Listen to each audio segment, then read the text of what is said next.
ये कहना बिल्कुल भी गलत नहीं होगा कि इन दिनों दुबई अमीर लोगों के घूमने का नया ठिकाना बनता जा रहा है। ऐसा इसलिए है क्योंकि 30 साल पहले तक जिस शहर में सिर्फ धूल उड़ती थी, वो शहर आज दुनिया की सारी सुख सुविधाओं से भरा है। हालांकि ऐसा हो भी क्यों ना, दुबई में ना सिर्फ दुनिया की सबसे अच्छी सड़कें और आसमान को छूती इमारतें हैं, बल्कि मेट्रो भी यहाँ दौड़ती नजर आती है। इस जगह का लाइफस्टाइल भी ऐसा है जिसे जीने का सपना लगभग हर आम इंसान देखता है।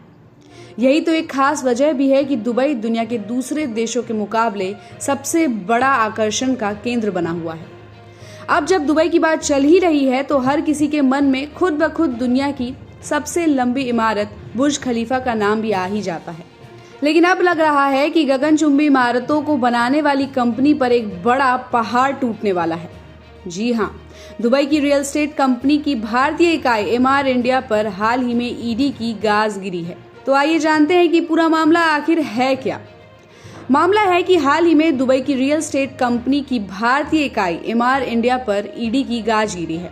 ईडी ने एमआर इंडिया लिमिटेड और एमजीएफ डेवलपमेंट्स लिमिटेड से संबंधित 834 करोड़ रुपए की मूल्य की अचल संपत्तियों को जब्त कर लिया है। भारत सरकार के ईडी ने पीएमएलए 2002 के तहत एमआर इंडिया लिमिटेड और एमजीएफ डेवलपमेंट्स लिमिटेड से जुड़े 834 करोड़ रुपए की संपत्तियां जब्त की है। ये जानकारी खुद ईडी ने सोशल मीडिया साइट एक्स पर एक पोस्ट में शेयर करते हुए बताई। तो चलिए अब आपको बताते हैं कि रियल एस्टेट कंपनी एमआर का दुनिया में फैला यह बिजनेस कितना बड़ा है और ये किन किन देशों में फैला हुआ है। एमआर प्रॉपर्टीज की स्थापना 1997 में कंपनी के फाउंडर मोहम्मद अल अब्बार ने की थी। एमआर कमर्शियल और रेजिडेंशियल प्रॉपर्टीज के साथ साथ मॉल और लग्जरी होटल जैसे प्रॉपर्टीज भी बनाती है। दुबई सरकार के पास शुरू में कंपनी पर 100% मालिकाना हक था, जबकि फाउंडर शेयरधारकों के पास सिर्फ 24.3% की हिस्सेदारी थी। साल 2000 में आईपीओ आने के बाद एमआर प्रॉपर्टीज का कारोबार एक पब्लिक कंपनी के तौर पर शुरू हुआ था। एमआर प्रॉपर्टीज आज दुनिया की सबसे अहम रियल एस्टेट कंपनियों में से एक है, जिसकी वैल्यूएशन $48.3 बिलियन के करीब है। इस कंपनी ने रियल एस्टेट के अलावा luxury hotel chain, retail, mining और कमोडिटीज में भी अपनी उपस्थिति रखी हुई है। एमआर प्रॉपर्टीज का नाम दुनिया की सबसे ऊंची बिल्डिंग बुर्ज खलीफा बनाने के लिए भी जाना जाता है। इसके अलावा एमआर कंपनी दुनिया भर में कई तरह के आयोजन भी करती है।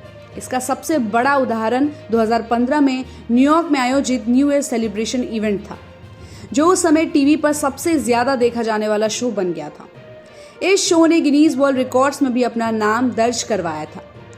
दिसंबर 2020 में एमआर के चेयरमैन अल अब्बार ने अपने पद से इस्तीफा दे दिया था, लेकिन मैनेजिंग डायरेक्टर के रूप में उन्होंने आज भी हर रोज की देखरेख जारी रखी हुई है। एमआर प्रॉपर्टीज की लेटेस्ट फाइनेंशियल रिपोर्ट के अनुसार कंपनी के पास $23.76 बिलियन की शुद्ध संपत्ति है। आपको बता दें कि किसी कंपनी की शुद्ध संपत्ति उसकी पूरी मौजूदा संपत्तियों के योग में उसकी लायबिलिटीज के योग को कम करके पता लगाई जाती है। हालांकि ये पहली बार नहीं है जब एमआर इंडिया ईडी की निगरानी में है। रिपोर्ट्स के अनुसार 2 जून 2023 को अनजान सूत्रों के हवाले से जानकारी सामने आई थी कि दुबई की एमआर प्रॉपर्टीज की सहायक कंपनी एमआर इंडिया लिमिटेड के कुछ वरिष्ठ अधिकारी कथित तौर पर रियल एस्टेट धोखाधड़ी के एक मामले में दिल्ली पुलिस की ईओडब्ल्यू के सामने पेश हुए थे। तो इस खबर पर आपकी क्या राय है, कमेंट करके जरूर बताइए और ऐसे ही खबरों के लिए आप देखते रहिए सहारा समय का डिजिटल प्लेटफॉर्म। हमारे चैनल को लाइक और सब्सक्राइब करना बिल्कुल भी मत भूलिएगा।